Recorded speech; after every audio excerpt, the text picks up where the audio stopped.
I'm going to connect the power. Okay.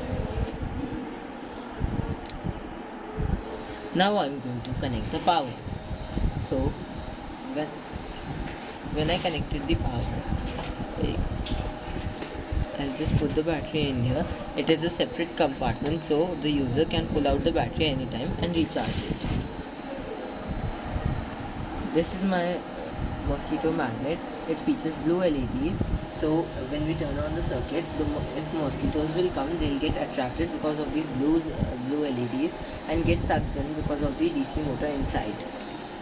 This DC motor is rotating backwards and will pull the mosquitoes in and kill them with this zapper circuit.